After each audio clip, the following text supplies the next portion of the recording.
ว้ายไฟมาอยู่นี่วะสาววะสบายดีลูกสบายดี สบายดีทุกจ้าสบายดี นักเลงหน่อย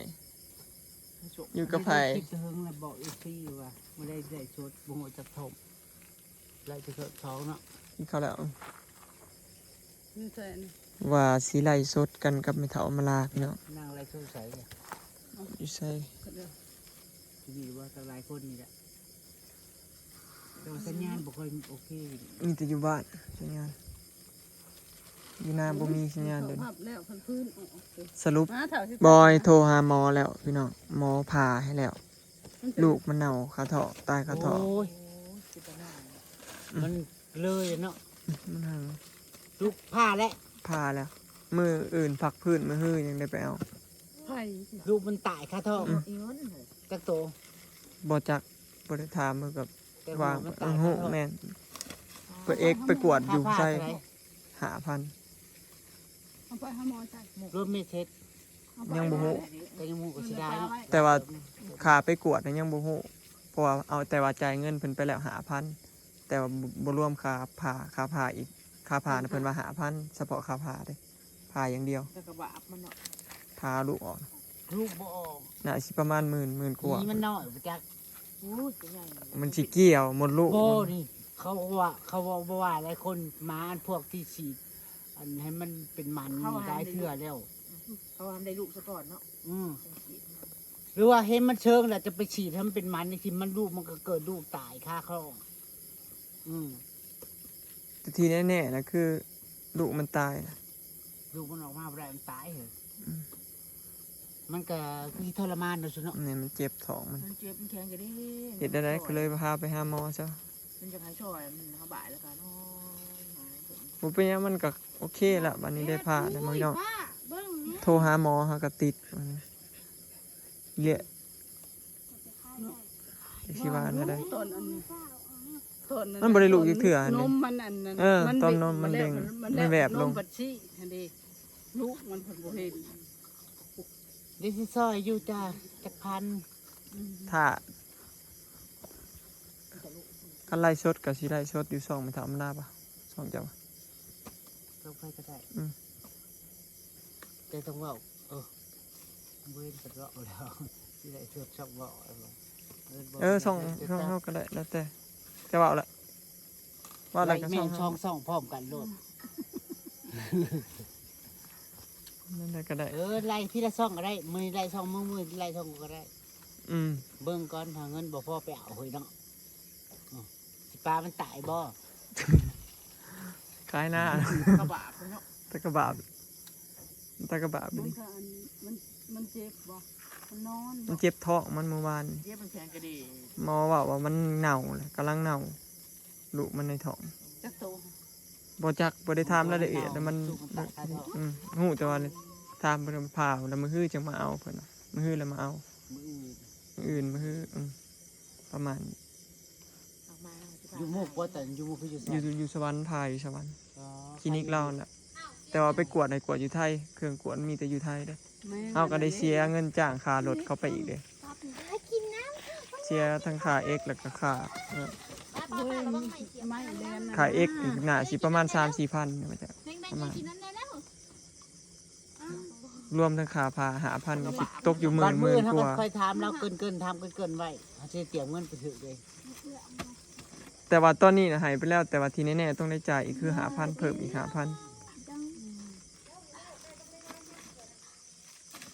สับ เอ้ย สรุป บริจาคศรัทธาหาเงินซอยหมาฟอนรอยกันนะจ้านางก็สิซอยพี่น้องจักพันเบิ่งยอดเงินก่อนนางอันนี้แน่นางก็ต้องพาพี่น้องซอยพาพี่น้องออกเนาะพี่ว่าจะปากบอกพี่ว่าอย่ามานำมาฮะ ซอยแม่ซอยหลานซอยมาบ่ไว้ขนาด บ่มีนี่แล้วขน้อยก็บ่มีก็บ่ว่าเฮ้อบ่ บ่อย่างเดียวเลย คอยอยู่คอยอยู่ ประมาณนี้พี่น้องเนาะเดี๋ยวสิไล่สดกันกับไปเฒ่ามาลาเดี๋ยวถ้าเราติดตามเบิ่งว่าช่องใดเนาะบ่ช่องข่อยก็ช่องลาวน่ะ เดินร้อยถ่ายมัน แต่ว่าเราว่าช่องข่อยแล้วก็คือสิถ่ายไล่ช่องข่อยนี่แหล้วพี่น้อง ลูกบางท้องลูกเน่า ก็เลยมาบอก FC คลิปนี้เนาะ เบิ่งก่อนว่ามื้อนี้ช่องบ่อยผ่านบ่ถ้าบ่ผ่านก็บื้อช่องอาจจะเป็นช่องหน้า แม่นเอาลองเบิ่งก่อนเนาะเพราะว่าไม่เท่าแล้วเว้าแล้ว แต่ ใน เขา คลิป ต้องเว้าเกินๆก่อนเด้เขาถ่ายคลิปเขาต้องเว้าเกินๆก่อน ป้ามันกิน เพอมื้อนี้ก็บ่ว่างเด้โลกะเราก็ไปเวียกว่าเลยบ่ได้คุยกันเนาะตากระบาปมันนี่พี่น้อง ป้าลูกมากินข้าว เฮาบ่มีเงินแต่ว่าจักเสียดอะไรนะเขาก็อยากพาไปมันโห ช่วย ลูกช่อยมัน หาเงินก็บ่มีพี่น้องเอ้ยก็อาศัยพี่น้องในบ้านผู้หาผู้ซิบเนาะ แม่น ผู้สำหรับสายผู้หักหมา แม่น ผู้มักเลี้ยงสัตว์ถ้าผู้ไรบ่มักทางนี้ก็ผ่านไปค่ะบ่ว่ากันนะคะเออ เอาผ้าอยู่ที่นี่ แต่อีกอย่างหนึงก็บอยก็บ่ได้เคยสิไลฟ์สดเรื่องนี้จักเทื่อเลยเด้อมีครั้งนี้เพื่อมา เพื่อมา บ่ได้เผื่อเจ้าของ งินก็บ่มีคิดว่าละกั บ่มีเงินจักบาท หัวอาหารหมูเบิด บอกมาแล้วมันง่ายคือ บ่มีเงินสดสิแบบไปเอาเลยนะพี่น้องถ้าเบิ่งพี่น้องตอนหน้าไล่สดเนาะจะกินข้าวแล้ว ว่านางสิออกซอยเท่าไหร่เนาะจ้ะถ้าเบิ่งหน้าไล่สดนะคะ โอ้ยได้นี่ทุก เสี่ยวเจ้าเด้อนะอีเงินนะเสี่ยวเจ้า ตอนนี้ก็ถ่ายกินข้าวพี่น้อง ไปแล้วมันจะเบิ่ง แม่ลิศเพิ่นกำลังเฮ็ดกับข้าวอยู่ปิ้งปลานิลพอต่อซีตึกปลานิลเนาะ อิ่มแล้วเขานะ ก็เลยว่ามาถ่ายคลิปอัน จัดเสือนะ บอก FC เนาะหลายคนถามมาแล้วก็มีอ้ายเพิ่นอยากซอยเพิ่นอยากให้ไลฟ์สดแน่หลายคนอยู่ เอาไป เนาะ ให้อ้าย บอยก็เลยว่าอยากไลฟ์สดกับเจ้าของก็บ่มีเงินไป นี่ตัวนึ รั ง กษาหมาเนี่ยบอยว่าค่าใช้จ่ายน่าสิตกอยู่หมื่นออกพุ่นแหละเพราะว่าค่าน้ำมันค่ารถค่าล้างค่า บ่ร้อย ยาเนาะค่ายุงค่ายาหมาเด้ มึงนี่มันคายนะป้าอุ้ย ค่าเขาเรียกค่าเขาเบิ่งหม ค่าเขาเกลืออีกค่าเขาเลี้ยงให้มื้อละเด้หมอนะเขาไล่เป็นมื้อละ200,000บ่มื้อละ300บ่หรือเท่าไหร่นี่ล่ะบ่จื้อ จริงเคยเห็นเขาหมอไปมันก็แล้วแต่พันหมาบอกหมาบางคือเข้ากับเขาคินี้คือมาเพลงเถอะ แพง แต่ละโล แพ ก ง นะ แพงแพง อย่าคือหมอคิวนี่ไหมเพื่นเลี้ยงหมากันในเงินเพื่อนบ่มีหยังมีแต่หมากับแมวหมากับแมวบ่แต่ละพันบ่แม่นถือ แม่น พาไปหาหมอเทื่อละหลักหมื่นค่ะบ่ได้เว้าหลักพันคือเฮา ถ้า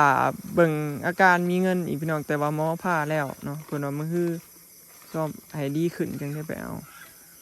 เนี่ยเอามามันย่างมันจะสิเอามาได้บ่ มันได้เราอะขายคือคนผ่าคลอดนี่เด้ ก็ยากว่ามันเจ็บผายมันมีพันคนยัง บ่ ว่ามันเศร้า เราเอามากกับบ่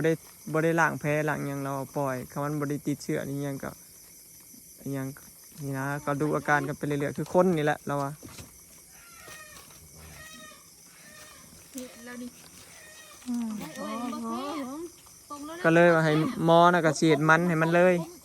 ผ่าแล้วก็เฮ็ดมันมาเลยมันมีเงินเลย ไปหอยไว้หอยไว้ เครื่องไว้แล้วแล้วพนักงานพนักงาน มักพริกลูกมักพริกห้องไปเถาลาลงไปเถาลาเอาไว้เพชรลูกเพชรมึงนี้มันพันเพลงเอาไว้พันมีปีกมึงอย่านั่งเทือกดอกพัน มือไปดำทางไรทุกพูดบ่ ดำอยู่เทิงพุ่น มันครบละคันคือยังบ่พัน แต่พอซ้ำให้บ่ มวยว่าพี่มวยมวย ต้องให้ มานั่งพี่ลูกมานั่งแทงขึ้นทุยน้อยมันวีดถูก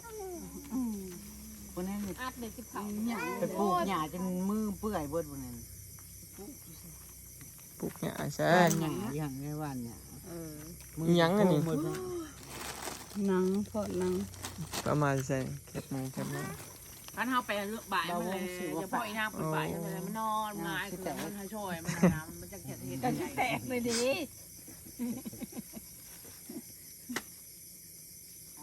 ดูใช้ไปใช้ละแม่งอันนั้นนะ ป้าเสียงแมงอันนั้นพี่น้องบึ้นๆเด้อ แล้วกกตัวนั้นนะกกยายแห้ง เจ้าสิขึ้นน้ำอยู่มือไปเอามันมือคือขึ้นอยู่ ทั้งเบิ่งกันแต่บ่มีเวียด บ่มีเวียกดอกดำนามืออื่นสิ ดำแต่มาอื่นเลยบ่ มันบ่มีน้ จูบไปเรื่อยๆแล้วก็ว่า มันสิเบิดบ่แต่ก็ เรื่อยๆก็จูบก็เบิดกระดาษเนาะ ปีบริหารบริหารจ้ะ นี่ดำมีด บริหาร จูบมือเดียวก็เบิดแล้วนะพี่น้อง ำโอ้ ำจูบบัดเดียวกับเบิดแล้วก็บ่ได้มีน้ำเนาะ พ่นนั่นแหละอย่างว่าเดี๋ยวพ่อชงจะใหม่ลูกปากกาลูก หมูผับไว้เลยมาเอาโอ้ บ่พ่นน้ำกินน้ำเจ้าอย่าพ่นน้ำเจ้าอย่าพ่น พระลิศออกมากินข้าวนำ อยู่พื้นมันก็เบิดแล้ว กินข้าวแล้วลิศนั่งกินข้าวแล้ว อลิศ กินแล้วลูก โดย สาวจะนำทุเรียนเซลล์มันสิได้อันมื้อละให้ ว่าเอาเป็ด โอ้ยโซลาร์เซลล์กับ ได้ให้ ขนาดโต๊ะกามือละให้ก็ยังเงี้ย ดังเห็นยังไง คนไปตอนพอมา ทุเรียนเซลล์นะ ได้ให้นึ่งฉันโมเมนต์มื่นเท่า จูบเอา มื่ มื้ น อ เท่าจังว่าที่มื่นเบิดบ่จ้า เจ็บเอ้ยเจ็บอีร้อยเฮ็ด สิได้มื้อละให้แล้ว โอ้ ลูกพี่ตะโบลูก โอ้คนจะถูกแล้วน้องนะ มันเฮ็ดทุกอย่างมาใกล้ๆลูกมันเก่าลูกทุกอย่างลูกมันนี่แมงเอียป้า แมงเมาจะมาอยู่ฮะ คือโพดโพใช่ไหมกระนูนนะบ่แมงดำเหลือมนะ มันกระโดนลาย กินข้าวย่าง ระวังมันคู่สุดระวังมันเข่าตาเด้อลิศยังไม่เข่าตาเด้อ อย่ามืนโลอะไรเห็นเบิ่งไว้ล่ะเด้นั่น แมงกระโบเฮ้ เล่น โอ้ คัก มีเทิงพุ่นเนาะ อยู่กับแม่เบิดมื้อก็ออกมาโลกะ แม่งยังก็ แม่งกระนุ่นเหลือ เตอันยังนี่อันนี้ห่อนน้ำมันได้จากเหงื่อจากเปียกติดยังโอ้ ที่เอามาได้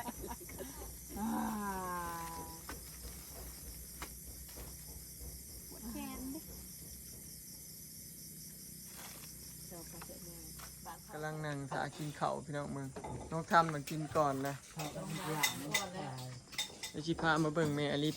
ปีกปลาจ้าใกล้จะสุกหรือยังเธอ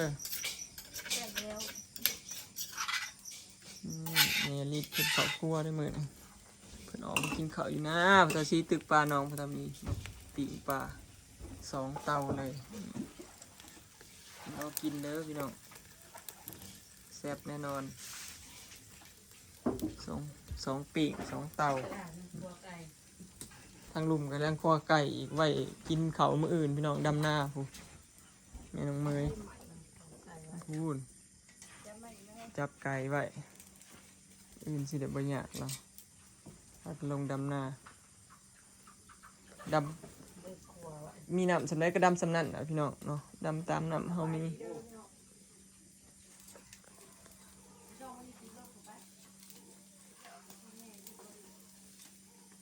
มื้อนี้โลกะก็ได้200 มัดเนาะ